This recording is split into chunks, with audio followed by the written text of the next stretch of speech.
तो good morning students, दिशा chemistry class में आप सभी का स्वागत है। आइए आज की क्लास में स्टार्ट करते हैं।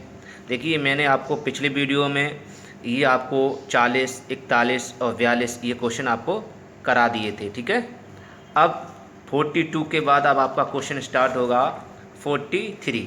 ये दो तीन क्वेश्चन रह गए, 43, 44, 45, 46। बस उसके बाद आपका पूरा चैप्टर फिनिश हो जाएगा।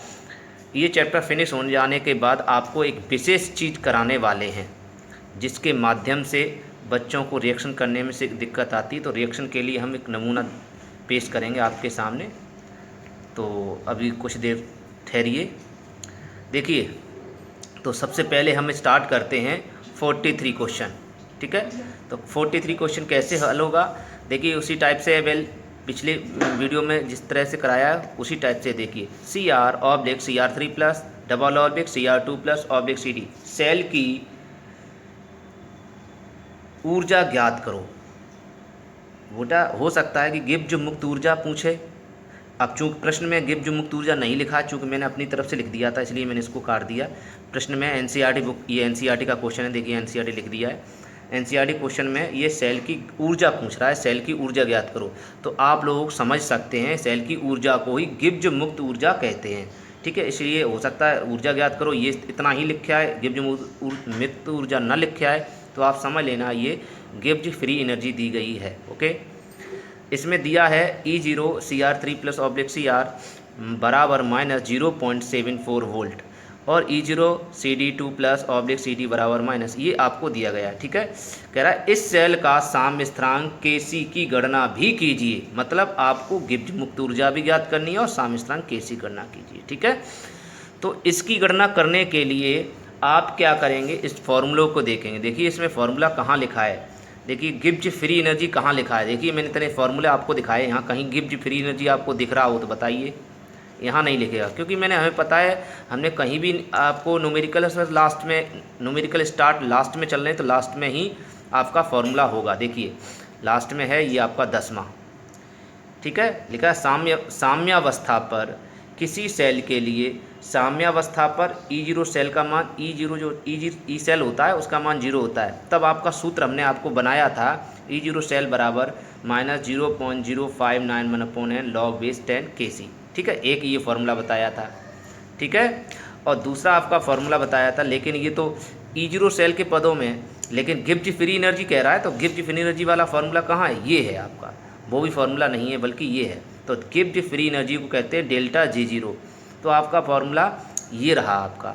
एक और फार्मूला है देखिए, अथवा डेल्टा G0 बराबर -NFE0 सेल। आपके दो फार्मूले, एक ये वाला फार्मूला, एक ये वाला फार्मूला, ठीक है। और कहीं नहीं है। आप लोग सोच रहे हैं सर कहीं है, नहीं है। तो यही दो फार्मूले में से एक फार्मूला लगेगा। अब बच्चे ये नहीं पहचान पाते हैं कि सर फार्मूला कौन सा लगेगा। तो बेटा आप परेशान ना होइए, इसीलिए मैंने आपको साथ साथ में सूत्र दिखाते चल रहे हैं जिससे कि आपको अच्छा समझ में आए। तो देखिए कौन सा फार्मूला लगेगा, देखिए जो चीज़ ज़्यादा दी गई हो, है ना, और वही फार्मूला आपका लग जाता है। तो इसमें देखिए क्या क्या दिया गया है। तब सबसे पहले इस फार्मूले को सामने रख लेते हैं और क्वेश्चन को ऊपर रख लेते हैं। अब आप आराम से तसल्ली से धैर्यपूर्वक आप देखेंगे, ठीक है। सभी को दिखाई तो दे रहा होगा। चलिए देखिए ये आपके फॉर्मूले हैं। अब आराम से देखिए, देखिए बेटा इसमें क्या कह रहा है, डेल्टा G0 सूत्र होता है और कह रहा है और इसमें प्रश्न में क्या कहेगा, गिब्ज ऊर्जा और गिब्ज मुक्त ऊर्जा ज्ञात करो। इसका मतलब डेल्टा G0 ज्ञात करनी, क्योंकि डेल्टा G0 गिब्ज मुक्त ऊर्जा कहते हैं। इसका मतलब ये ज्ञात करना है, ठीक है। तो ये आपका फॉर्मूला लग सकता है, ठीक है। और उसमें क्या क्या दिया गया चेक कर लेते हैं। R का मान आप जानते ही हैं, ठीक है। R का मान आपको पहले ही बता चुके, 8.314 होता है। T का मान ये भी आपको बता चुके हैं, 25 डिग्री सेंटीग्रेड पर लिया जाता है, जिसको 298 में केल्विन में चेंज करेंगे 298 आएगा। ये भी ठीक है, दिया जाएगा। इसमें अब आपको सर प्रश्न में दिया गया नहीं, लेकिन ये ऑलरेडी होते हैं, इनको आप याद कर लें, ठीक है। ये हमेशा होते ही हैं। ये इन वैज्ञानिकों ने T का मान 25 डिग्री सेंटीग्रेड पर निकाला है, ठीक है, इस सूत्र को। तो ये 25 डिग्री सेंटीग्रेड पर ही फार्मूला लागू होता है। R का मान स्थिरांक होता है, इसका मान आप जानते ही है 8.314 होता है। log बेस 10 Kc, Kc क्या आते हैं साम्य स्थिरांक। देखिए इसमें साम्य स्थिरांक ज्ञात करना, तो देखिए ये भी साम्य स्थिरांक ज्ञात करना इसमें लिखा है। अब बताइए एक ही फॉर्मूला है, उसी एक फॉर्मूले में ये भी ज्ञात करना है और ये भी ज्ञात करना है। दोनों ज्ञात हो सकते हैं क्या एक ही फॉर्मूले से? नहीं ज्ञात हो पाएंगे। इसका मतलब ये फॉर्मूला लगेगा ही नहीं, क्योंकि इसमें दो चीज़ें ज्ञात ही नहीं है, इसलिए ये फॉर्मूला नहीं लगेगा। अब कौन सा लगेगा? अब ये देखिए इसमें क्या ज्ञात करना, डेल्टा G0, ठीक है। गिब्स मुक्त ऊर्जा ज्ञात करो, हाँ निकल लग जाएगा। एन का मान आप निकाल लेते हो, एफ का मान फैराडे 96,500 होता है। E0 सेल, हाँ E0 सेल, ये देखिए E0 सेल, इसका मतलब इससे आप E0 सेल निकाल लेंगे और ये मान आप इसमें पुट कर देंगे, इसका मतलब ये दिया गया है, ठीक है। तो इसका मतलब आपका फार्मूला ये लग जाएगा, क्योंकि इस पे घात 0 लिखा है तो इसमें भी घात 0, इसमें भी घात 0, इसका मतलब ये फार्मूला आपके पास ये वाला फार्मूला लग जाएगा। बात समझ में आ गई? तो इसके लिए आपको क्या करना पड़ेगा, E0 सेल निकालना पड़ता है। क्या निकालना पड़ेगा? E0 cell. पिछली वीडियो बता चुके, E0 सेल को कहते हैं मानक विद्युत वाहक बल या मानक सेल विभव या मानक वोल्टता, कई नामों से जानते हैं इसको, ठीक है। तो ये निकालेंगे, इसको कैसे निकालते हैं देखिए, आइए जानते हैं। इसको हमने निकालने का तरीका बता दिया था, आप लोग देखते जाएं फटाफट। थोड़ा सा हम आपको दिखा दे रहे हैं आराम से, न्यूमेरिकल आपके सामने होगा। देखिए दोनों चीज़ें आपके सामने हो तो अच्छा समझ में आता है, इसलिए मैंने न्यूमेरिकल को भी आपके सामने रखा है, ठीक है, और सवाल को भी। 43 क्वेश्चन आपका होगा। देखिए पहले ये लिखा है ये सेल, तो इसको आप लिख लीजिए जैसे लिखा, CR/CR3+ double oblique CD2+ oblique CD, right है। ये सेल आपके पास दिया गया है।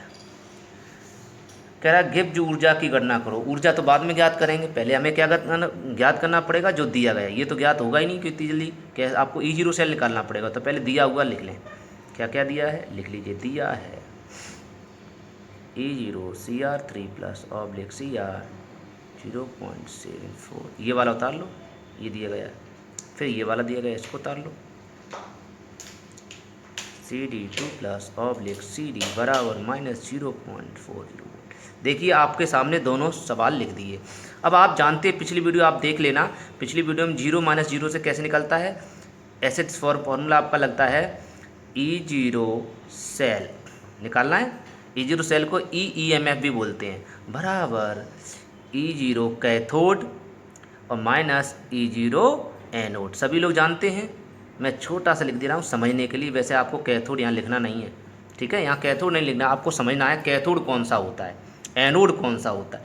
तो आपको पिछले वीडियो आपको बता चुके बेटा, इधर वाले को अनोड कहते हैं, आ माने आगे, इसको एनोड लिखा है, इसको ट्रिक के द्वारा आप ए मान लो, क्योंकि इसको इंग्लिश में भी एनोड लिखते हैं। तो पहला अक्षर ए है, तो पहले अक्षर ए है तो पहले नंबर पे ए आएगा, इसका मतलब ये वाला इधर लिखा जाएगा, समझ में आ गया।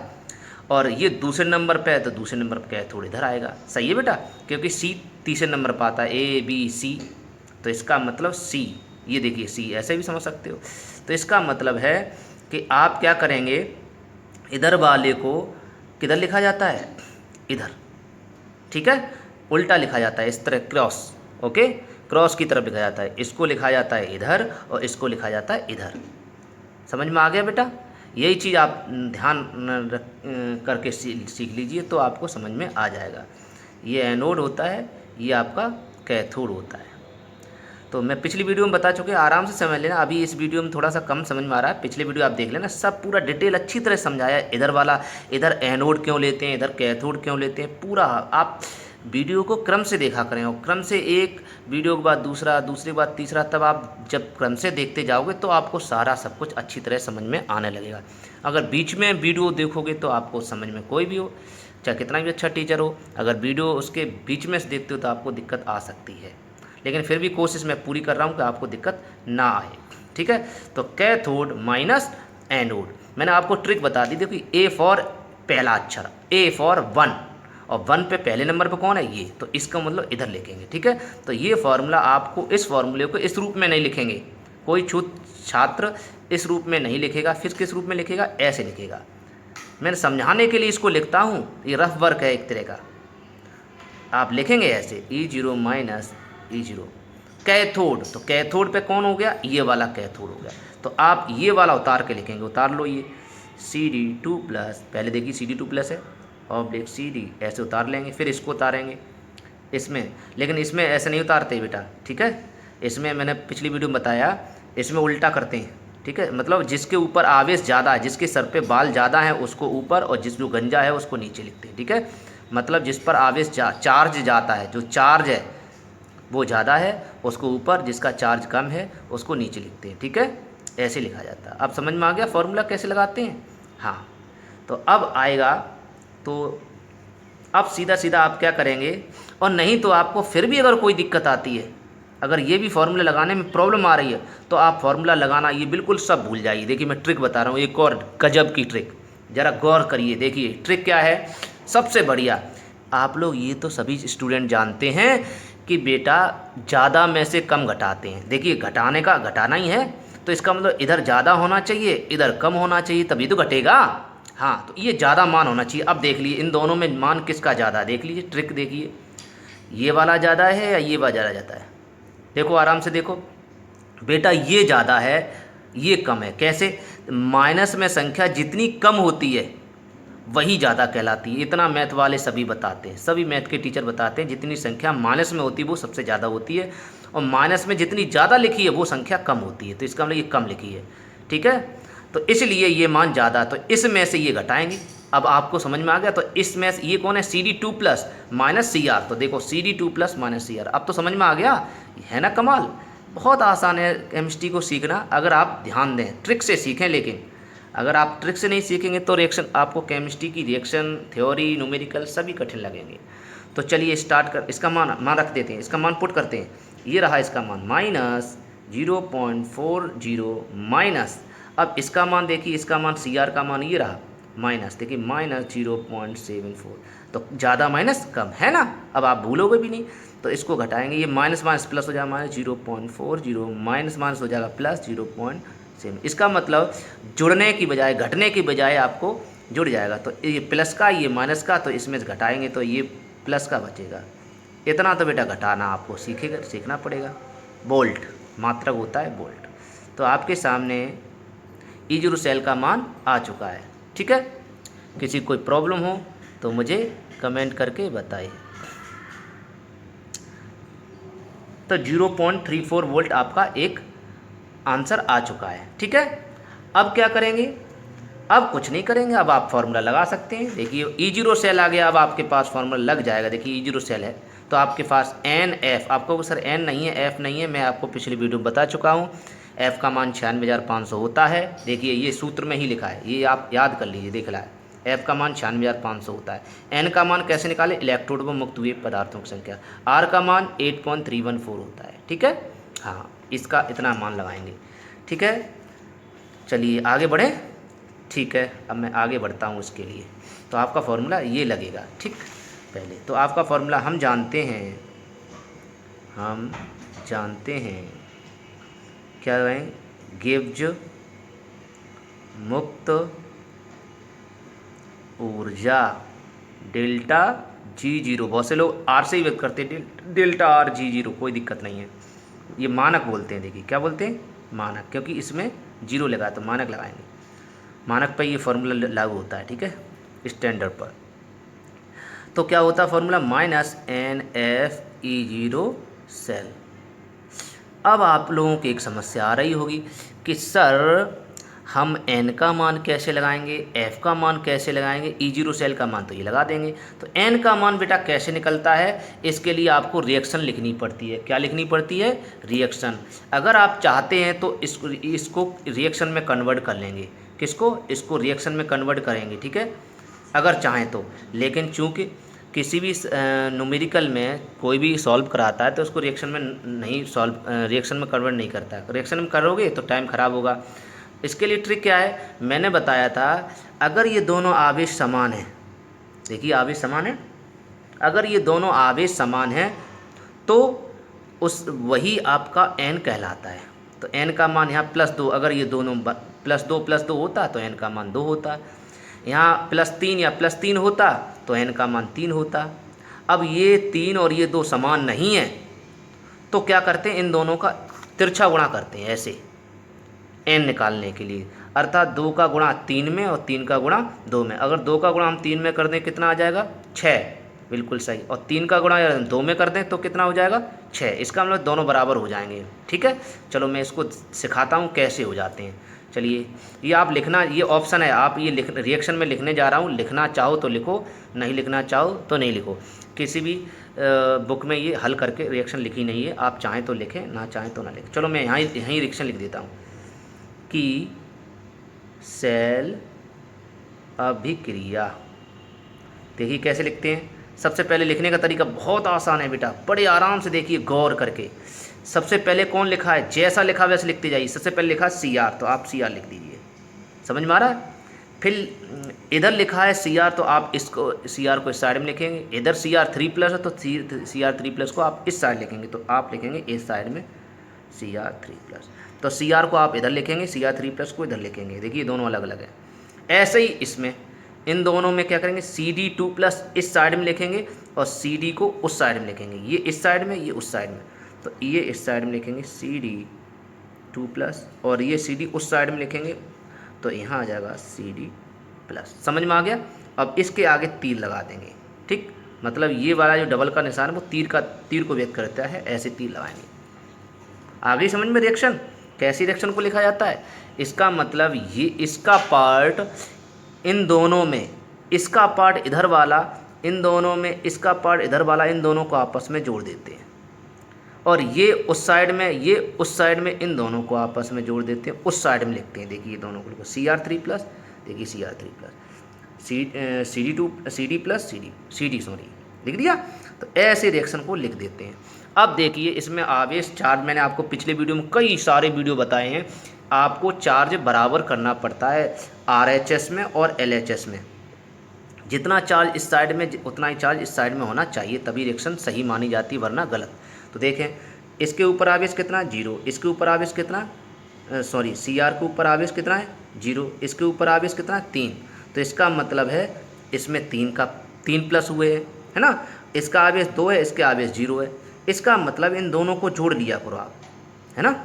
इन दोनों क्या करो, जोड़ दो। तो यहाँ 0 और यहाँ +2, कितना आवेश हो गया, दोनों जोड़े +2। यहाँ जोड़ो, यहाँ 3 और यहाँ 0 जोड़ो, कितना आया 3। तो अंतर है, इधर 2 है इधर 3 है। तो ऐसा लफड़ा अगर है, इधर 2 और इधर आपके 3 है, तो ऐसा करते हैं हमेशा, इस 3 का इस साइड में करते हैं और इस 2 का इस साइड में, क्रॉस मल्टीप्लाई कर देते हैं। समझ गए। तो इसके लिए आप क्या करेंगे, 3 का ये 3 है, तो 3 का आप किधर करेंगे गुणा, इस साइड में।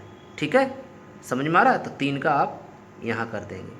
ठीक है, और ये 2 है, 2 का गुणा किधर किस साइड में करेंगे आप, इस साइड में। तो 2 का गुणा इस साइड में। गुणा हमेशा आगे होता है, गुणा ऊपर नहीं, छत पे मत करना, आगे होता है, ऐसे करते हैं। ठीक है, अब आप देख लीजिए, अब आप बैलेंस कर लीजिए। तो देखिए CD के आगे अब 3 का गुणा, 3 दूनी 6 और 2 तिया 6, इसका मतलब आवेश बराबर आ गया। ठीक है, ये तो गंजा था, इस पे तो आवेश है ही नहीं, ये भी गंजा, इस पे आवेश है ही नहीं, तो कोई दिक्कत, इनके आवेश को देखेंगे ही नहीं। ठीक है, अब परमाणु बराबर, जब आवेश बराबर करते तो परमाणु भी बराबर करते हैं बेटा। 2 चीज़ें बराबर होनी चाहिए, 2 चीज़ें आप याद रख ली रिएक्शन के लिए, आवेश बराबर होना चाहिए और परमाणु बराबर होना चाहिए। आपको सिर्फ परमाणु काम नहीं, परमाणु माने पैरों की तरफ देखेंगे। तो इसके पैरों की तरफ कितना लिखा है, यहाँ 1 लिखा है, इसके पैर 1 है, लेकिन 3 का गुणा किया, 3 पैर हो गए, 3 का मल्टीप्लाई हुआ 3, तो 3 CD लिखा, तो यहाँ CD कितने 1, तो इसके भी 3 का होना चाहिए गुणा, हो गया 3 CD। ये बराबर करना पड़ता है, परमाणु भी बराबर करने पड़ेंगे। समझ में आ गया। अगर कोई दिक्कत हो तो बताएं हमें कमेंट करके। ठीक है, ऐसे ही इसमें, अब इसमें देखिए इसके पैर कितना 1, इसका पैर कितना 1, लेकिन इसमें 2 गुणा किया तो 2 पैर अर्थात 2 परमाणु हो गए। तो इसके परमाणु 2 हैं, तो इसके भी परमाणु 2 होने चाहिए। तो इसके लिए ऐसे आपकी रिएक्शन हो जाती है।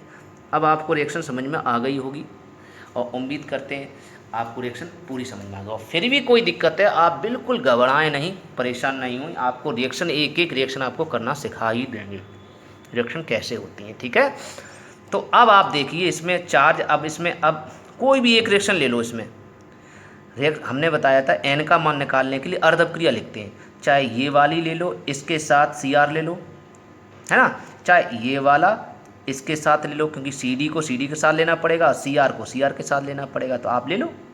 ठीक है, आप ले लो कोई सी एक रिएक्शन 2CR, ये लिखनी नहीं है, मैं आपको बता रहा हूँ। आप चाहें तो ये वाली रिएक्शन लिख लो, लेकिन ये जो मैं लिखाने जा रहा हूँ ये नहीं लिखेंगे। अगर ये आपकी परेशानी दूर कर दे, ठीक है, ये परेशानी दूर कर दे तो आप ये वाली रिएक्शन लिख लेंगे, यहीं पर शुरुआत में लिख लेंगे, ठीक है। और ये वाली जो मैं लिखाने जा रहा हूँ ये नहीं लिखेंगे, ये रफ पे आप समझने के लिए आप लिखना चाहें लिख लें अलग से। तो 2Cr से क्या बना आपका 2Cr3+ बना, ठीक है। अब बताइए इसमें कितने इलेक्ट्रॉन की कमी है, कितने इलेक्ट्रॉन, 3 गड्ढे हैं, 3 नहीं है बेटा 6 गड्ढे हैं, 6+ हैं, मैंने बताया प्लस माने गड्ढे, प्लस माने कमी, गड्ढा माने मतलब खाली स्थान। तो इसका मतलब है इसमें 6 खाली स्थान है, 6 खाली स्थानों को भरने के लिए 6 इलेक्ट्रॉन चाहिए, समझ में आ गया, 6 इलेक्ट्रॉन, इसलिए ये इलेक्ट्रॉन का मान ही n कहलाता, तो स्मॉल n बराबर 6 आ गया, ठीक है। ऐसे ही आप इसको भी करना चाहें तब भी 6 आएगा। देख चलो इसको करते हैं, 3Cd2+, ये वाला कर दिया, इसको इसके साथ ले लिया 3Cd हो गया।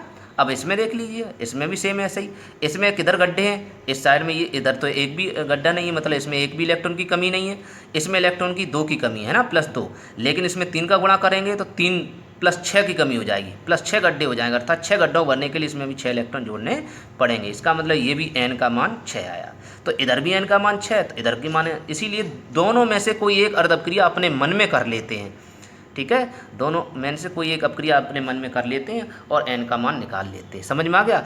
इसलिए आप अगर चाहें तो आप इन रिएक्शन को तो लिखेंगे नहीं, मैंने आपको बता दिया, आप लिखना चाहें तो लिख लीजिए, कोई बड़ी बात नहीं, फालतू टाइम वेस्ट करोगे आप। और ये भी नहीं लिखनी होती, मैंने आपको बताया ये भी नहीं लिखनी होती, तो कि फिर आपको सर लिखने का कुछ नहीं लिखना है, ऐसे ही निकाल लीजिए। देखिए यहाँ 3 है, यहाँ 2 है, बैलेंस है नहीं, बराबर है नहीं, तो क्रॉस मल्टीप्लाई कर दो, ऐसे क्रॉस कर दो, समझ गए, 2 का इसमें कर दो 6, इसका 3 में कर दो 6, इसका 6 ही आएगा, किधर भी कर दो, इस एक में गुणा कर दिया करो किसी एक में, ठीक, हाँ, तो कितना आएगा 6। तो आप n का मान आप कितना लिखेंगे 6, समझ में आ गया, तो n का मान आप 6 लिख देंगे। f का मान आप जानते हैं 96,500, E0 सेल का मान आपका आ चुका 0.34, ठीक है। अब केवल इसको मल्टीप्लाई आप हल कर देंगे, जब इसको मल्टीप्लाई करेंगे तो ये आपका लगभग आएगा 19680 जूल प्रति मोल, ठीक है, इसका मात्रक होता है जूल प्रति मोल। आ गया डेल्टा G0, ऐसे करेंगे। अगर आपको किलो जूल में बदलना हो तो किलो जूल में ऐसे करेंगे, -1.96 1 2 3, तो यहाँ आपका दशमलव आ जाएगा 80, क्यों, क्योंकि जूल बराबर 1000 किलो जूल होते ना, 1 किलो बराबर 1, तो kJ प्रति मोल ऐसे लिख सकते हैं इंग्लिश में, ठीक है, जे, इसको जे लिख सकते हैं, जे प्रति मोल, ठीक है, ऐसे लिख सकते हैं जे प्रति मोल। और केजे में लिखें, किलो जूल में लिखें तो आप पॉइंट को, दशमलव को, यहाँ दशमलव इसको अंदर ले जाएंगे तो ये आपका बन जाएगा, तो आपका डेल्टा G0 आ गया, समझ में आ गया। तो ऐसे निकालते हैं, तो इसका मतलब आपके पास एक मान आपका गिब्ज मुक्त ऊर्जा का आ चुका है, मतलब ऊर्जा ज्ञात करो या गिब्ज मुक्त ऊर्जा ज्ञात करो, ये आ चुका। अब क्या इसमें इसी सवाल में मैंने अपनी तरफ से बढ़ा दिया है, मैंने कहा कि सेल का साम्यस्थिरांक की गणना करो, किसकी, साम्यस्थिरांक। अब साम्यस्थिरांक की गणना कैसे करेंगे, तो साम्यस्थिरांक के लिए फॉर्मूला क्या होता है, आपके इधर देखिए, साम्यस्थिरांक के लिए फॉर्मूला ये रहा, देखिए डेल्टा G0 बराबर -2.303 RT log base 10 Kc, तो इस Kc को साम्यस्थिरांक कहते हैं, क्या कहते हैं, साम्यस्थिरांक। देखिए ऊपर लिखा भी है Kc बराबर साम्यस्थिरांक, तो इसके इसलिए आपका अब फॉर्मूला आपका ये लग जाएगा, क्यों, आपका ये डेल्टा G0 आ चुका है, अब सब मान आ चुके हैं, इसका मान आ चुका है, इसका मान तो आप जानते हैं, इसका मान आप जानते हैं, तो अब एक का मान निकालना, तो आप ये वाला फॉर्मूला लगा सकते हो, ठीक है। चलिए तो आप इसका फॉर्मूला लगा दें फटाफट, कैसे लगेगा इसका फॉर्मूला देखते हैं, इसको कर देते हैं। क्या फॉर्मूला लगेगा आपका, हम जानते हैं, अगेन है ना, दोबारा हम जानते हैं क्या, कि डेल्टा G0 बराबर -2.303 RT log base 10 Kc। आप घबराएं ना, ऐसे इतने कठिन न्यूमेरिकल कम आते हैं, ठीक है, लेकिन मैं हार्ड न्यूमेरिकल और जो सिंपल न्यूमेरिकल दोनों न्यूमेरिकल करा रहा हूँ। कारण क्या है, मैं आपको NCERT की पूरी बुक और आपको प्राइवेट की पूरी बुक, दोनों बुकें एक साथ करा दे रहा हूँ। मैं आपको बता दे रहा हूँ, जानकारी के लिए आपको दे दूँ, NCERT बुक में आपके 17 क्वेश्चन हैं, आप देख लेना, 17 क्वेश्चन है, और प्राइवेट बुक में 18 क्वेश्चन है। तो 17 क्वेश्चन और 18 क्वेश्चन दोनों को मिला दो तो कितने क्वेश्चन बन जाते हैं, लगभग 35 क्वेश्चन बन जाते हैं, देखिए, मतलब दोनों। और मैंने आपको कितने क्वेश्चन करा रहे हैं, 46, देखिए ये नंबर आपका 46 है, अर्थात मतलब दोनों किताबें इसके अंदर आ गई। अब और फिर भी ज़्यादा, और दोनों किताबें अंदर भी आ गई, फिर भी ज़्यादा हुआ। इसका ज़्यादा करने का मतलब है जितने यूपी बोर्ड में जितने क्वेश्चन आए हुए हैं, बिहार बोर्ड में जितने क्वेश्चन आए हुए हैं, ठीक है, वो क्वेश्चन सब मैंने इसमें इंक्लूड किए हैं आपकी परसेंटेज अच्छी करने के लिए, अर्थात ग्रो करने के लिए, जिससे कि आपकी 95 प्लस आपके मार्क्स आने के लिए पूरा प्रयास कर रहा हूँ कि आपके 95 प्लस आ जाएँ। ठीक है, इसलिए मैं आपको ज़्यादा न्यूमेरिकल करा रहा हूँ। और न्यूमेरिकल में बच्चों को ज़्यादा दिक्कत आती है, फिर भी न्यूमेरिकल कम पढ़ें, अगर कोई प्रॉब्लम आती है तो प्लीज़ मुझे कमेंट करके बताएं, मैं आपको और बेहतरीन तरीके से न्यूमेरिकल करा देंगे। इन और तरीक़ों से शॉर्ट मैं रिवीजन करा दूंगा फटाकदी से, अगर आपको ज़रूरत है तो। ठीक है, चलिए फटाफट करते हैं। तो मान रख दीजिए, इसका मान आप निकाल चुके, अभी निकाला था 1980, यही निकाला था, देखिए ये रहा, ये आपका रहा 19860, ये -2.303। आर का मान बेटा आपको बता चुके हैं, आप लोग याद रख लें, आर का मान ये नियतांक होता है 8.314। टी का मान, आर का मान बेटा ये आप लोग सोच रहे हैं सर आर का मान दे, चलो मैं बता दे रहा हूँ यार, तुम लोग परेशान करते हो। ये रहे आर का मान, याद रखो, ये रहा 8.314, ठीक है। और टी का मान आप कितना लेते हैं, 25 डिग्री सेंटीग्रेड, ये लिखा 25 डिग्री सेंटीग्रेड, 25 डिग्री 298 कहते हैं, ठीक है। हाँ, ये हमेशा इतना ही लिया जाता है इस सवाल में। तो टी का मान 298, केल्विन में मान रखते हैं, 25 नहीं रखते हैं, log बेस 10 kc, ये अब निकाल लेंगे। अब क्या करेंगे, इसका मल्टीप्लाई करके नीचे ले जाएंगे, 19680 बटे ये माइनस में है तो माइनस इधर आ जाएगा, 2.303 into 8.314 into 298 log base 10 kc, ठीक है।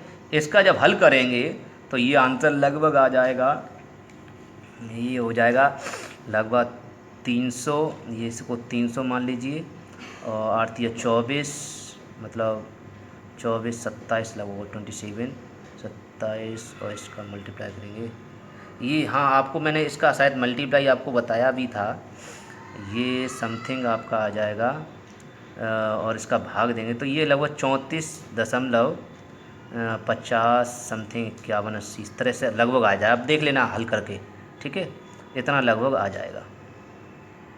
बात समझ में आ गई?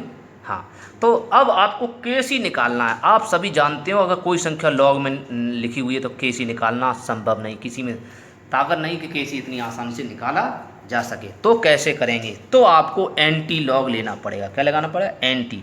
तो आप लिखेंगे एंटी लॉग लेने पर। अब आपको एंटी लॉग टेबल हो सकता दी जाए, हो सकता नहीं, दी जाएगी, तभी आपको सवाल ये दिया जाएगा। वैसे ये सवाल इतना एनसीईआरटी का क्वेश्चन है, इतनी आसानी से ऐसे नहीं दिया जाएगा, लेकिन एंटी लॉग दिया जाएगा प्रश्न में, ठीक है। कहाँ लिखा होगा प्रश्न में एनसीईआरटी लॉग, ये यहाँ प्रश्न में एंटी लॉग दिया गया, यहाँ कोष्टक में एंटी लॉग दिया जाएगा ऐसे, ठीक है बेटा, आप परेशान नहीं होना चाहिए, एंटी लॉग ऐसे करके दिया जाएगा। 34 पॉइंट जो भी 5180 है, जो भी है ऐसे करके दिया जाएगा, ठीक है, समझ में आया। तो आप परेशान ना हो, एंटी लॉग का मान आपको दिया जाएगा। चलिए, लेकिन अभी हम कैसे निकालेंगे, नहीं दिया गया तो टेक्निक क्या है, टेक्निक क्या है देखिए बेटा। सबसे पहले एंटी जब लॉग लगाते हैं, यही चीज़ कठिन है, इसको मैथ वाले स्टूडेंट और मैथ वाले टीचर में को भी दिक्कत आती है एंटी लॉग लगाने में। तो एंटी लॉग ही कठिन होती है, मैं गलत नहीं कह रहा हूँ, आपको लग रहा होगा सर टीचर की बात है, टीचर से नहीं कह रहा हूँ, बात बता रहा हूँ, आप लोग देख लेना, एंटी लॉग कठिन होते हैं, तो इसलिए एंटी लॉग बचाने की ट्रिक मैं बता रहा हूँ। बहुत ही गजब और बहुत ही बेहतरीन ट्रिक है, देखिए कैसे करते हैं। क्या करेंगे, जब एंटी लॉग लेते तो एंटी का मतलब उल्टा होता है, तो ये जो ये माइनस लिखा है ये घात में चला जाता है, 10 टू द पावर -34 हो गया, 10 टू द पावर -34, ठीक है। आप लोग किसी मैथ वाले टीचर की हम बुराई नहीं करें, आप लोग ऐसा मत सोचना बेटा, हम बात बता रहे हैं, ठीक है, आप लोग ऐसा सोच रहे हो तो ऐसा नहीं है, मतलब बता रहा हूँ, एक दो टीचर हैं जो नहीं बता पाए, जो कठिन लगता है उनको, उनकी बात कर रहा हूँ।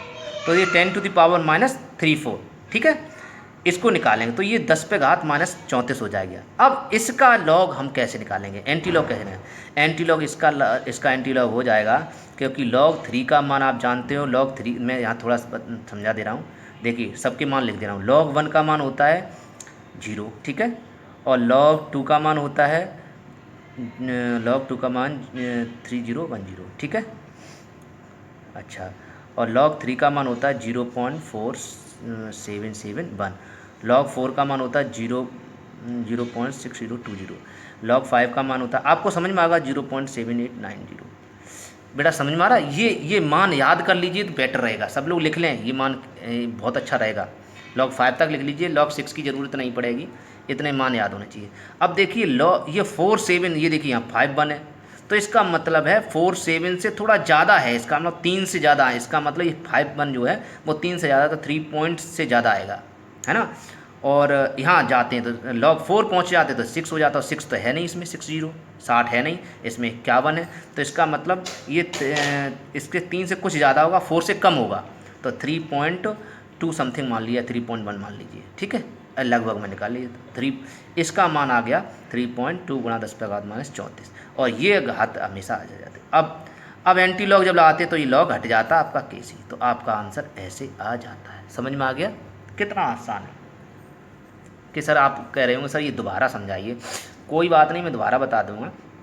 मैंने बताया जैसे माइनस या 2 कुछ भी लिखा हो, 2.303 जैसे ये लिखा है, ठीक है, या कुछ भी लिखा है आपके पास 30 10 जैसे ये मान लें, मैं आपको बता रहा हूँ ये 2.3010 ये मान लिखा है, और कह रहा है इसका एंटी लॉग बताइए। क्या कह रहा है? एंटी लॉग बताइए। तो एंटी लॉग कैसे लगेगा? देखिए, जो आगे वाली संख्या वो होती जाती है 10 पे घात में, आगे प्लस में है, देखिए प्लस में है तो आपकी घात प्लस में जाएगी, +2 ऐसे, ठीक है। हाँ, मैं आपको बता दूं, अभी भी मैंने थोड़ा सा मिस्टेक किया बेटा, आपको बता दूं, हाँ मेरा मिस्टेक है। आपको सर कैसे मिस्टेक हो गया? हाँ, मैंने ये थोड़ा सा गौर नहीं किया कि इसको माइनस का है तो इसको हम इस रूप में भी लिख सकते हैं, ऐसे करके 35 ड्रॉप, ठीक है। लेकिन हाँ, ड्रॉप में एंटी लॉग को ड्रॉप के रूप में नहीं लिखा है, हाँ ठीक है, लिखा है, ऐसे ही लिखा है, सही है, वो आपका अलग अलग टाइप हो जाएगा, ठीक लिखा है, ओके। हाँ, तो मैंने बताया कि +2 लिखा है तो +2 को +2 के घात में लिखा है। यहाँ देखिए -34 लिखा है तो इसको 10 पे घात -34 लिख दिया। समझ में आ गया? यहाँ +2 लिखा तो 10 पे घात +2। अब इसका मान बताइए, तो इसका मान आपका लॉग में कितना होता है? लॉग में ये मान किसका होता है? लॉग में ये मान होता है, देखिए ये लॉग मान में 2 का, तो आप यहाँ 2 लगाएंगे, सही है। आपको कोई सर इसका मान लॉग में हो तो log 2 लगाएंगे, log 2 लिखाएं, नहीं बेटा ये एंटी से कट गया ना, लॉग एंटी माने उल्टा, तो एंटी लेस ही लॉग कट जाता है, इसलिए 2 आता है, तो आपका आंसर ये आ गया 2 गुणा 10 पे घात 2, 2 गुणा 10 पे घात 2, ये आपका आंसर आएगा। चलो अब मैं चेक करके दिखाता हूँ, वो बड़ा वाला मान तो चेक नहीं कर पाऊँगा, ये वाला चेक करके दिखा रहा हूँ आपको। चलिए मैं इसका लॉग ले रहा हूँ, तो ये इसके बराबर आना चाहिए, क्योंकि एंटी लॉग इसके बराबर है, तो लॉग इसका अगर हम लॉग ले लें तो लॉग इसके बराबर आना चाहिए। चलिए चेक करते हैं, तो मैं 2 गुणा 10 पे घात 2 का क्या कर रहे हैं? लॉग ले रहे हैं, चेक करने के लिए आपको समझा दें, जिससे कि आपको क्लियर हो जाए मेरी ट्रिक, हमारी ट्रिक आपको अच्छी समझ में आ जाए। देखिए लॉग m गुणा n, आप मैथ के स्टूडेंट सभी जानते हैं log m plus log n होता है, सभी जानते हैं, पिछले वीडियो में बता चुके हैं, लॉग m इधर और लॉग n इधर, तो ये 2 हो गया और ये लॉग m इधर। अब log 2 का मान आप जानते, देखिए log 2 का मान ये रहा, log 2 का मान है 3010, तो यहाँ लिख दो 0.3010 प्लस। अब देखो log m की घात n, अगर घात में कोई संख्या तो आगे उतर के आ जाती, तो आगे 2 उतार दिया, log 10 बच गया। और आप जानते हैं log 10 का मान आप सभी जानते हैं 1 होता है, जानते हैं, हाँ log 10 का मान 1 होता है, तो इसको हल करेंगे log 210 प्लस 2 × 2। अब ऐड कर लीजिए, ऐड करेंगे तो 2.3010, देखिए आ गया वही आंसर 2.3010, ये देखो 2.30। इसका मतलब इसका एंटी लॉग अगर हम करते हैं तो ये आएगा, इसका लॉग करते हैं तो ये आएगा। तो आपको समझ में आ गया कैसे करते हैं, मैंने आपको चेक भी करा दिया, ये आंसर सही है। तो 10 पे घात माइनस, ये माइनस संख्या कैसे लिखते हैं, तो आपका केसी आप चेक कर लेते हैं आंसर। देखिए लिखा है, इस सेल का साम्य स्थिरांक केसी गणना कीजिए, आंसर ये रहा 3.14, इसमें 3.14 है, गुणा 10 पे घात -34, माइनस लिखा नहीं बेटा, ये आंसर तो सेम लग रहा है, ठीक है, ये थोड़ा सा हो सकता है इसमें मिस्टेक हो, सही है, अभी देख रहे हैं मिस्टेक नहीं है यहाँ आंसर में, हाँ मैंने इसमें माइनस नहीं लगाया, देखिए आपका आंसर माइनस में आ रहा था ना, ये आंसर आपका माइनस में आ रहा है, देखिए इधर देखिए ये माइनस में आ रहा है, देखिए है माइनस, तो ये मैंने नहीं लिखा, इसको ऐसे भी ध्यान रखना, ऐसे मेरी तरह आप गलत मत कर दें जल्दी में। ये माइनस माइनस हट गया तो ये माइनस माइनस हो गया, कट गया, तो ये माइनस हट गया, आपका माइनस भी हट गया, तो आपका प्लस 34 आ जाएगा बस। अब आपका आंसर सही है। देखिए यही आपका आंसर दिया गया है, 10 पे घात 34 और 3.2, यहाँ 3.2 मान सकते हैं, 7 को समकक्ष करें 17 को, तो यहाँ 3.2 लगभग मैंने तो लगभग किया ना, मैंने बिना लॉग टेबल तो देखी नहीं ना, एंटी लॉग टेबल देखी, इसलिए आंसर आ जाए। समझ में आ गया। चलिए अब एक लास्ट क्वेश्चन और सीख लीजिए, फिर आपके सारा आपके न्यूमेरिकल बिल्कुल फिनिश हो गए। चलिए फटाफट देख लीजिए, ये आपको करा चुके हैं। देखिए ये न्यूमेरिकल आप लिख लीजिए, शायद लिखे ना हो किसी के, तो ये हम आपको न्यूमेरिकल करा चुके हैं, ठीक है। हाँ लेकिन अब चूँकि एनसीईआरटी के ये एग्जाम्पल हैं, देखिए एनसीईआरटी एग्जाम्पल एनसीईआरटी क्वेश्चन है, इसलिए मैं दोबारा से थोड़े बड़े हैं तो इसलिए मैं इनको करा रहा हूँ, और दूसरा सूत्र इसमें लगेगा, इसलिए मैं इसको करा रहा हूँ। तो एक 44 सवाल देख लीजिए फटाफट। तो 44वां सवाल कैसे करते हैं, देखिए समझाने में इसीलिए इतना टाइम लग जाता है कि बच्चों को सिखाना पड़ता है मुझे, इसलिए एक सवाल को इतने टाइम लगता है। तो देखिए इस सवाल को कैसे करेंगे, ये कह रहा है 0.m, मैं आपको पहले बता चुका हूँ, m को कहते हैं मोलरता या मोलर सांद्रता या सक्रिय द्रव्यमान। इसका मतलब m दिया गया 0.00241, ठीक है। इसका मात्रक क्या होता है आप जानते हैं, मोल प्रति लीटर। इसको व्यक्त किससे करते हैं, m से, ठीक है। और कह रहा है अम्ल की चालकता दी गई है 7.8 सीमेंस सेंटीमीटर इनवर्स। अब यहीं कठिन पड़ता है, चालकता कौन सी है, चालकता तो बेटा बहुत सारी होती है। देखिए सामान्य चालकता भी होती है, विशिष्ट चालकता भी होती है ना, मोलर चालकता भी होती है, तुल्यांकी चालकता भी होती है, बड़ी सारी विशिष्ट चालकताएँ होती हैं। तो हम कैसे पहचानेंगे कौन सी चालकता है, इसमें तो नाम ही नहीं दिया गया, सामान्य भी नहीं लिखा, विशिष्ट भी नहीं लिखा, मोलर भी नहीं लिखा, तो आप मात्रक से पहचानेंगे। क्या लिखा, एस सेंटीमीटर इनवर्स, और कहीं है नहीं है।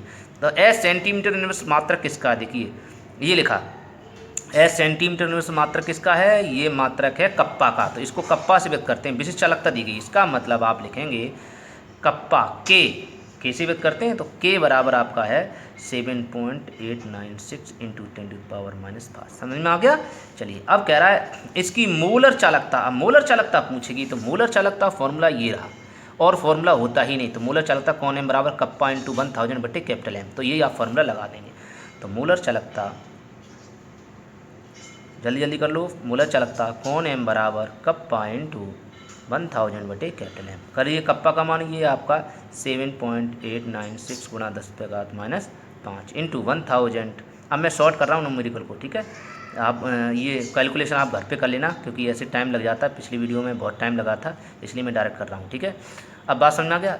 इसका इसमें डिवाइड करेंगे और मल्टीप्लाई करके जो भी आपका आंसर आएगा। और सुनिए एक बात बता दूँ, ये मोलर चालकता किसके रूप में लिखी गई है, m के पदों में। तो आप चाहें तो इसको m यहाँ लिख सकते हैं संकेत के रूप में, यहाँ m की सांद्रता है, मोलर सांद्रता है c के पदों, क्योंकि m का मान लगा है, ठीक है।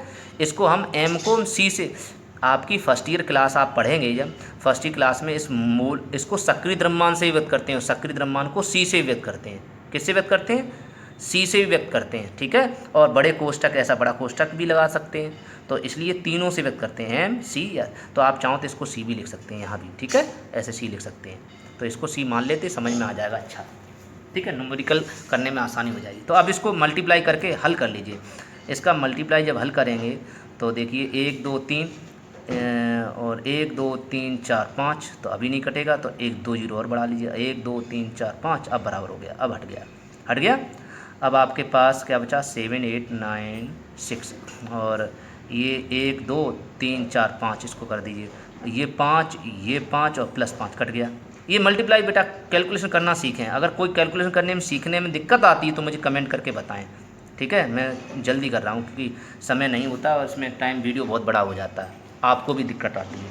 अब इसको हल कर लीजिए, तो इसको हल करेंगे 24 दूनी कितना हो जाएगा, 48 48 24 दिया, तो ये लगभग ये आपका आंसर आ जाएगा 32 समथिंग 32 समथिंग, ये अप्रॉक्सीमेटली मैंने इसको कर दिया, लगभग कर दिया, इतना आ जाएगा, ठीक है। अच्छा बात समझ में आ गई। अब आगे चलते हैं, मोलर चालकता का मान आ गया, इसका मात्रक अगर, और मात्रक जरूर लिखेंगे, देखिए मोलर सभी का मात्रक जरूर, मात्रक होता है सीमेन सेंटीमीटर स्क्वायर मोल इनवर्स, ये मात्रक आपको लिखा चुका हूँ, ठीक है। आगे, यदि एसिटिक अम्ल के लिए कौन M0 का मान इतना, कौन M0 दिया गया है, तो दिया है कौन M0। आप सभी जानते हैं कौन M0 को हम कौन M अनंत से भी व्यक्त करते हैं, एक ही बात होती है, ठीक है। बराबर दिया गया 390.5 एस सेंटीमीटर स्क्वायर और मोल इनवर्स। यहाँ तक आ गया। तो वियोजन की मात्रा और वियोजन स्थिरांक ज्ञात करो। तो वियोजन की मात्रा कैसे निकलती है ये भी सीख लीजिए। वियोजन की मात्रा, वैसे इतने कठिन न्यूमेरिकल कम चांस होते हैं, वियोजन मात्रा को अल्फा से व्यक्त करते हैं। ये सूत्र कौन सा लगेगा, इसको फॉर्मूले को, ये फॉर्मूला देखिए, वियोजन की मात्रा अल्फा बराबर होता है कौन MC बटे कौन M अनंत या कौन M0। तो आपका ये फॉर्मूला लगेगा, और कहीं है नहीं, ये तो स्थिरांक वाला है। फिर उसका आपके बाद ये लगेगा, तो इसको आप कर लें, तो कौन MC बटे कौन M अनंत, ठीक है, या हम इसको कौन M0 भी लिख सकते हैं। अब मान रख दीजिए, इसका मान आपका इसका मान हमेशा निकाला जाता है, इसका मान हमेशा दिया जाएगा, इसका मान निकाला जाता है, इसका मान ये दिया गया, ये रहा, तो आपका मान है 32.7, ये लिख लिया, बटे इसका मान आपका ये रहा 390.5, ठीक है, अल्फ़ा। अब इसको जब डिवाइड करेंगे तो इसका मान लगभग 0.0839 के समथिंग आएगा, ठीक है। और ये मात्रक हो जाएगा आपका, काट लेना। तो इसकी मात्रक की वैसे ज़रूरत नहीं है, और आप मात्रक चाहते हो, हाँ इसका मात्रक जरूर है, क्योंकि इसका मान पूछा गया है। तो इसका मात्रक कैसे निकालेंगे, इसका मात्रक ये भी चालकता, ये भी चालकता, सेम चालकता, तो इसका मात्रक कुछ नहीं होगा, ठीक है। वियोजन की मात्रक कोई मात्रक नहीं होगा। हो गया, समझ में आ गया। अब बात करते हैं, अब इसमें ये भी कह रहा है कि क्या कह रहा है, वियोजन की मात्रा ज्ञात करो, कह रहा है वियोजन स्थिरांक भी ज्ञात करो। तो चलिए, और NCERT क्वेश्चन है, देखिए वियोजन स्थिरांक कैसे निकालते हैं, वियोजन स्थिरांक। तो वियोजन स्थिरांक का क्या सूत्र है, KC, के होता है, वो तो साम्य स्थिरांक हो जाएगा। क्या होता है वियोजन स्थिरांक का, देखिए ये रहा फॉर्मूला, वियोजन स्थिरांक के बराबर अल्फा स्क्वायर C बटे 1 माइनस अल्फा। मैंने बताया C को M भी लिख सकते हैं, तो इसकी जगह हम M लिख सकते हैं, C को ही तो M कहते हैं। के बराबर अल्फा स्क्वायर कैपिटल M बटे 1 माइनस अल्फ़ा। चाहो तो ये सूत्र लगाओ, चाहे ये लगाओ, चाहे आप ये लगाओ, लेकिन ये तब लगेगा जब एल्फ़ा का मान इज लेस देन 1 हो। एल्फ़ा का मान बहुत छोटा हो तो आप ये वाला फॉर्मूला लगाएंगे, ठीक है। के बराबर मतलब एल्फ़ा लेस देन 1 हो जाएगा, तब एल्फ़ा का मान अगर 1 से कम है तो 1 से बहुत कम हो, तो हम बहुत कम, अगर एक में से बहुत कम संख्या घटाएंगे, है ना, जैसे एक में से बहुत कम घटा दे, 0.000 घटाएं, तो एक में से 0.01 घटाएंगे तो कितना बचे, 0.999 न बचेगा। 0.99 को आप क्या लिख सकते हैं, एक, जब एक लिखोगे तो नीचे एक आएगा, तो एक का भाग देंगे तो इतना ही तो बचेगा। इसका मतलब इसको हटा दिया जाएगा, तो अल्फा स्क्वायर, ठीक है, समझ में आ रहा है। हाँ, तो आपका ये फॉर्मूला लग जाएगा। चलिए हम देखते हैं, तो एल्फ़ा का मान कम है या ज़्यादा है। तो एल्फ़ा का मान ये रहा, एल्फ़ा का मान 0.08, तो एक से कम ही है, मैं समझता हूँ बहुत कम है देखा जाए तो, खैर ज़्यादा कम नहीं है। चाहो तो आप लगा दो, चाहे तो आप ये वाला फॉर्मूला लगा दो, ठीक है, चाहे आप ये वाला लगा दो, क्योंकि वैसे मुझे कम लग रहा है, ये देखिए कम लग रहा है, एक से काफ़ी कम लग रहा है, तो आप ये लगा दो, ज़्यादा अच्छा रहेगा, ठीक है, यही लगा दो, अच्छा रहेगा, कौन इतना टाइम ख़राब करेगा। तो आंसर दोनों से आ जाएगा सही, ठीक है। तो के बराबर अल्फ़ा स्क्वायर M लगा दिया, तो अल्फ़ा स्क्वायर का मान आपका था 0.0839 का होल स्क्वायर। अब M का मान, आप M का मान कहाँ, ये रहा M का मान, यही सवाल है 44वां ही चल रहा है, देखिए 0.00241। अब आप इसको हल कर लेंगे, जब इसको हल करेंगे तो इसको हल करके ये लगभग आएगा 8 अट्ठे 64 6 4 और 64 दूनी 6 दूनी 12 14 15, ये लगभग आ जाएगा आपका 0.0000169 समथिंग आ जाएगा, ठीक है। ये अब तक लगभग आंसर आया, चेक कीजिए, चेक कर लीजिए। हाँ ये देखिए लगभग, मैं बेटा चूँकि मैं ये सवाल बहुत मेहनत से कर चुका हूँ, इसलिए इतनी जल्दी हम कर देते हैं। तो आपको आपको प्रैक्टिस करनी पड़ेगी, मेहनत मेरी तरह से आपको फास्ट करने की, तो प्रैक्टिस से ही आता। देखिए इतना आ गया। अब इसको हम दशमलव इधर ले जाएं, 1 2 3 4 5, तो दशमलव इधर ले जाएं तो 0.69 गुणा 10⁻⁵ इसी टाइप का आंसर आ जाएगा, ठीक है। तो इसका भी मात्रक नहीं होगा, क्योंकि ये भी साम्य स्थिरांक इसका भी मात्रक नहीं होगा, तो इसलिए इसके पीछे मात्रक नहीं लिख रही। तो मैं समझता हूँ आपको समझ में आ गया होगा। बस जो कुछ है इसमें कैलकुलेशन ही फास्ट है, कैलकुलेशन ही हार्ड है, और कुछ नहीं। NCERT क्वेश्चन सरल होते हैं, ऐसी बात नहीं है। देखिए कितनी जल्दी आ गया। ऐसे ही आप इसको कर लेंगे, 45 क्वेश्चन को, 45 क्वेश्चन को आप घर से करके लाएंगे। आपको होमवर्क दे रहे हैं, देखिए मोल प्रति लीटर, अभी मैंने बताया मोल एम को मोल प्रति लीटर कहते हैं, इसका मतलब एम दिया गया, बोला था मोल लीटर इनवर्स या मोल प्रति लीटर, ये एम दिया गया। एसिटिक अम्ल की चालकता सीमेंस सेंटीमीटर, ये भी देखो सीमेंस सेंटीमीटर, इसका मतलब ये भी कप्पा है, तो इसका मतलब आप इसमें भी ऐसे निकालेंगे कप्पा इंटू 1000 बटे एम, एम का मान ये करते हैं, इसका एम निकाल लेना, बिल्कुल सेम है। देखिए ऐसे निकाल लोगे, कह रहा है यदि एसिटिक अम्ल के लिए कौन एम जीरो का मान, ये देखो तो 390, देखो ये 390 सेम टू सेम है। तो इस सवाल को ये इसके वियोजन स्थिरांक की गणना करो। तो बेटा वियोजन स्थिरांक की गणना करने के लिए आपको वियोजन स्थिरांक तक पहुंचने के लिए यहाँ के पूछा गया, के तक पहुंचने के लिए आपको क्या ज्ञात करना पड़ेगा, अल्फ़ा। तो इसमें अल्फ़ा बेशक नहीं पूछा गया, लेकिन फिर भी आपको वियोजन की मात्रा अल्फ़ा ज्ञात करनी पड़ेगी, ठीक है। हाँ इसलिए कर लेना, ये फॉर्मूला लगा दोगे, ये तो नीचे वाला दिया गया 390, ये दिया गया है, ये वाला निकाल लेना आप, अल्फ़ा का मान लेना, ठीक है। चलिए अब बात बता, लास्ट क्वेश्चन है 46 क्वेश्चन कैसे करेंगे इसको देख लेते हैं बहुत जल्दी। इसको भी देखिए कैसे करते हैं। मोल प्रति लीटर, इसका मतलब ये भी एम है, ये भी आपका 0.025, ये भी आपका एम है, ओके। और मेथेनॉइक अम्ल की चालकता, यहाँ चालकता देखो इसमें भी चालकता लिखा है, इसका मात्रक देख, मात्रक से पहचानेंगे बेटा। जो छात्र ने, जिस छात्र ने अगर मात्रक देख के सवाल नहीं किया, वो ज़िंदगी में सवाल गलती करेगा, सही कभी नहीं कर पाएगा। मैं आपको बता रहा हूँ, मात्रक देखना जरूर। देखिए यह सवाल गलत हो जाएगा। देखिए siemens centimetre square mole inverse, इसका मतलब इसमें चालकता कौन सी है, मोलर चालकता है, क्योंकि ये अब कप्पा नहीं है। देखिए इधर दिखाते हैं, देखिए सीमेंस सेंटीमीटर स्क्वायर है क्या, नहीं है। सीमेंस सेंटीमीटर स्क्वायर नहीं है, कहीं है सेंटीमीटर स्क्वायर, हाँ यहाँ है siemens centimetre square mole inverse. इधर देखिए सीमेंस सेंटीमीटर स्क्वायर, प्रश्न में कहीं मोलर लिखा है, नहीं लिखा है, तो क्वेश्चन हो जाएगा गलत। तो एनसीईआरटी एग्जाम्पल है, एनसीईआरटी का क्वेश्चन है, तो गलत हर कोई कर देगा, ऐसे ही घुमा देते हैं। और वैसे एनसीईआरटी क्वेश्चन कठिन नहीं होते, सबसे सरल होते हैं, घुमा देते हैं बस, बच्चा को मूर्ख बनाते हैं। तो मोलर चालकता दी गई, इसका मतलब दिया गया कौन एम। मोलर चालकता किससे व्यक्त करते हैं, कौन एम, ऊपर घात सी लिख सकते हैं क्योंकि मोलरता के पदों में है 046.1, ठीक है। Siemens centimetre square mole inverse, ये दिया गया कि इसकी वियोजन की मात्रा ज्ञात करो। क्या करो, वियोजन की मात्रा। वियोजन की मात्रा का सूत्र क्या होता है, वियोजन की मात्रा ज्ञात करनी, पहले दिया गया वो निकालने हैं। अल्फा बराबर होता है वैसे कौन एम सी बटे कौन एम अनंत या कौन एम जीरो, यही होते हैं दोनों में, यही फॉर्मूला है।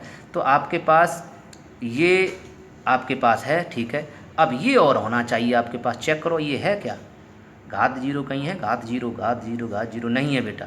अब आपको घात जीरो ये है, घात जीरो ये है, तो इसका मतलब इन दोनों का यूज से आपको घात जीरो निकालनी पड़ेगी। तो इसका मतलब ये नहीं दिया गया है, जब ये नहीं दिया गया तो इसको कैसे निकालेंगे, तो आपको इसका फॉर्मूला लिखना पड़ेगा। हाँ अगर फॉर्मूला नहीं लिख पाओगे तो कर नहीं पाओगे। मैंने बताया अगर प्लस माइनस में दिया गया, पिछली वीडियो आप देख लेना, प्लस माइनस में अगर कोई आवेश के रूप में अगर कोई संख्या दे तो उसको जो सूत्र होता है उसको सूत्र बनाना पड़ता और लिखना पड़ता, बस इतना ही।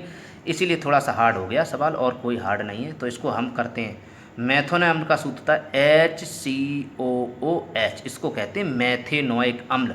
जो छात्र नहीं जानते वो लिख लें, इसको फॉर्मिक अम्ल के नाम से भी जानते हैं और मेथेनॉइक अम्ल के नाम से जानते हैं, ये इसका फॉर्मूला है ये वाला। तो इसको तोड़ेंगे, अब इसीलिए कठिन हो गया ये सवाल, इसकी वजह से कठिन हुआ, ना कि कठिन है, क्योंकि ये फार्मूला बच्चा बता नहीं पाएगा। चिंता ना करो, आगे जब न्यूमेरिकल, ये ऑर्गेनिक केमिस्ट्री है, सेकंड किताब है, जब सेकंड किताब करवाएंगे तब इनके फार्मूले आपको अपने आप सीख जाओगे कैसे करते हैं। चलिए तो ऐसे इसको तोड़ते हैं, मैंने आपको पिछले वीडियो में बता दिया, ये जिधर डबल ओ होते हैं उसको एक तरफ करते हैं और जिधर डबल ओ नहीं उसको एक तरफ, तो यहाँ से आपका क्रैक हो जाएगा, टूट जाएगा। तो HCOO माइनस अलग गया और प्लस H अलग हो गया, इधर माइनस होता है, इधर O पर सदैव माइनस होता है, ठीक है, और ये क्रैक हो गया। अब इसमें सूत्र लग जाएगा, सूत्र क्या लगेगा, इसलिए आपको ये फॉर्मूला लगाने से पहले आपको ये जीरो निकालना पड़ेगा, तो इसको फॉर्मूला को हम बाद में लगाते हैं, ठीक है, इसको बाद में लगाते हैं। तो इसके निकालें, इस फॉर्मूले से कैसे लगेगा, मैंने बताया इधर लिखते हैं कौन एम, इधर वाला लेते कौन एम HCOO। अब जो छात्र आज इस वीडियो को पहली बार देख रहे होंगे, स्टार्टिंग कर रहे होंगे इस वीडियो से, तो उनको ये कौन एम कैसे निकलता है ये कठिन लग रहा होगा, ठीक है। लेकिन और जो पिछले वीडियो आप देख चुके, तो जो नहीं देखा है, जो सीखना चाहता है तो कृपया करके इसको पीछे वीडियो देखिए, तो मैंने ऐसे सिखाया। देखिए ये लिखा है BaCl2 Ba2++2Cl-, देखिए ये लिखा सूत्र कॉन एम जीरो कोलराउस नियम, तो आपको कोलराउस नियम लगेगा। देखो प्लस माइनस है, देखिए लेमडा लिखा है लेमडा, तो लेमडा और लेमडा कहीं है, देखिए सूत्र में कहीं लेमडा हो कहीं नहीं है, तो लेमडा केवल इन सूत्र में, तो ये इन दोनों को जोड़ेंगे तो ये देखिए प्रश्न में देखिए लेमडा दिया गया लेमडा, प्रश्न में देखिए लेमडा, तो इसका मतलब यही वाला फॉर्मूला लगेगा कोलराउस नियम, तो इसलिए इन दोनों को जोड़ना पड़ेगा, प्लस लगेगा। ठीक है, तो कैसे करते हैं कॉन एम, तो यहाँ लगा देते हैं लेमडा और ये सफिक्स में लटका देते समझने के लिए ऐसे, प्लस यहाँ लगा देते हैं लेमडा, ठीक है, इसको सफिक्स में लगा देते हैं एच प्लस, ऐसे समझ में आ गया। इसका मतलब आगे कितना लिखा एक, वो यहाँ एक लिख देते, आगे लिखा एक, वो यहाँ एक लिख देते, यहाँ अगर 2 होते तो यहाँ मल्टीप्लाई 2 आ जाता है, यहाँ 3 होते तो मल्टीप्लाई 3 आ जाता है। ठीक है, तो बस आप ऐड कर दी, ये मान आपका दिया गया 0 0 0, ये दिया गया।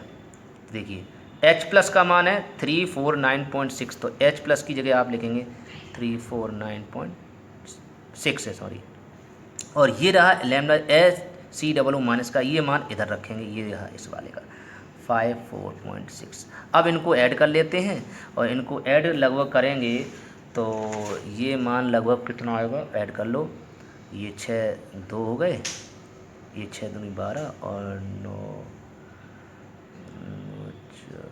9 4 13 14, ये लगभग आपका आ जाएगा, ऐसे करो 9 4 13 5 9 10, ये लगभग 404 आपका आंसर आ जाएगा। ठीक है, समथिंग आप देख लेना, वैसे हमने कर दिया लगभग, ये आपका आंसर आ गया कॉन एम अनंत का, आ गया समझे। अब आप लगा सकते हैं अल्फ़ा बराबर कॉन एम सी बटे कॉन एम अनंत, अब लगा लेंगे। अब कॉन एम सी का मान आपका अभी देखिए ये दिया गया 46, तो आप लेंगे 46.1, कॉन एम अनंत का मान आप निकाल चुके हैं 404.2, ये वाला, तो आप कर देंगे। अब इसको हल करेंगे, एल्फ़ा का मान आ जाएगा 0.114 समथिंग आ जाएगा। ठीक है, एल्फ़ा का मान आ गया। अब चूँकि अल्फ़ा पूछा गया, चेक करते हैं, हाँ पूछा गया, तो एल्फ़ा का मान आपका आंसर है, हाँ आ गया, देखिए ये रहा। और वियोजन की मात्रा स्थिरांक पूछा गया, तो वियोजन स्थिरांक के लिए आप जानते हैं वियोजन स्थिरांक कैसे निकालते हैं, कप्पा बराबर होता है आप वो सॉरी के बराबर होता है अल्फ़ा स्क्वायर एम बटे 1 माइनस अल्फ़ा, ये होता है। एल्फ़ा का मान बहुत छोटा है, देखो 0 लिखा हो, अगर 0 लिखा हो, क्या लिखा हो 0, मतलब बहुत छोटा मान हो, तो आप ये वाला लगाया करो अल्फ़ा स्क्वायर एम, बस इतने से काम चला दिया करो। अगर अंदर 0 लिखा, 0.0 यहाँ लिखा हो, लेकिन यहाँ पॉइंट के बाद 0 तो है नहीं, पॉइंट के बाद 0 नहीं है, है ना, कितना है 0.114 है, तो इसलिए आप ये वाला लगाएंगे, ये वाला नहीं लगाएंगे। ठीक है, तो आप इसमें मान रख दीजिए, आपका आंसर आ जाएगा। अल्फ़ा स्क्वायर का मान आप रख लेना, ठीक है, मैं रख दे रहा, चलो अल्फ़ा स्क्वायर का मान ये रहा 0.114 का होल स्क्वायर। एम का मान कहाँ मिलेगा, ये रहा एफ का एम का मान, ये रहा आपका 0.025, ये देखा 0.025 यही है, तो आप एम का मान 0.025 लिखेंगे बटे 1 माइनस एल्फ़ा का मान आपका यही वाला अल्फ़ा है 0.11। अब बेटा आप इतना तो आप कर लेंगे, इसको मल्टीप्लाई करके इसका आंसर निकाल लेना, आपका आंसर पक्का श्योर जितना इसमें दिया गया वही आंसर आ जाएगा, 3.67 यही आपका आंसर आ जाएगा, आप करके देखना श्योर आ जाएगा। ठीक है, तो ऐसे आप सवाल करेंगे, मैं आपको बता दे रहा हूँ, आंसर आपका आ जाएगा 3.67 गुणा 10⁻⁴ मात्रक होता नहीं, इतना लेंगे। अब आपके सारे सवाल सारे न्यूमेरिकल हो चुके हैं। अगर कोई न्यूमेरिकल में किसी भी न्यूमेरिकल आपको फिर भी परेशानी है तो आप मुझे कमेंट करके बताएं। आपका विद्युत रसायन जो टॉप चैप्टर है, चैप्टर नंबर 3, वो कंप्लीट हो चुका है पूरी तरह से, विद न्यूमेरिकल, ऑब्जेक्टिव क्वेश्चन और थ्योरेटिकल क्वेश्चन सारे हो चुके हैं, मैंने आपको सारे करा दिए। ठीक है, तब तक के लिए धन्यवाद। यदि वीडियो अच्छा लगा हो तो प्लीज़ कमेंट भी करें, शेयर भी करें, साथ में अंगूठे का निशान जो लाइक का होता है उसको लाइक करना ना भूलें, लाइक करने से मोटिवेशन मिलता है। आप लोग लाइक करने में कंजूसी करते हो यार, हर चीज़ की कंजूसी होती है तो यार कैसे काम चलेगा, हमें पता ही नहीं लगता कि आप पढ़ रहे हो नहीं पढ़ रहे हो, तो लाइक तो किया करो कम से कम, हमें तो पता लगे हाँ आप पढ़ रहे हैं, मेहनत कर रहे हैं, हम मेहनत कर रहे हैं। बेटा एक वीडियो बनाने के लिए कम से कम 3 घंटे लगते हैं, देखिए 1 घंटा आपका ये बनाने में लगा, अब 1 घंटा आपको इसमें जो MB ज़्यादा हो गए वो MB काटने में लगेंगे, 1 घंटा काटने में लगेगा, फिर 1 घंटा अपलोड करने में लगता है, 3 घंटे लगते हैं एक वीडियो में। इतनी मेहनत करने के बावजूद आप लोग लाइक नहीं करते हो यार, और बिल्कुल फ्री पढ़ा रहा हूँ, आपसे कोई चार्ज नहीं ले रहा हूँ, फिर भी आप लाइक नहीं करते हो, क्या फ़ायदा है आपका पढ़ाने से बताइए। तो प्लीज़ लाइक ज़रूर किया करें। और शेयर भी करें, ऐसे लॉकडाउन के समय में लोगों की मदद करें। ठीक है, धन्यवाद।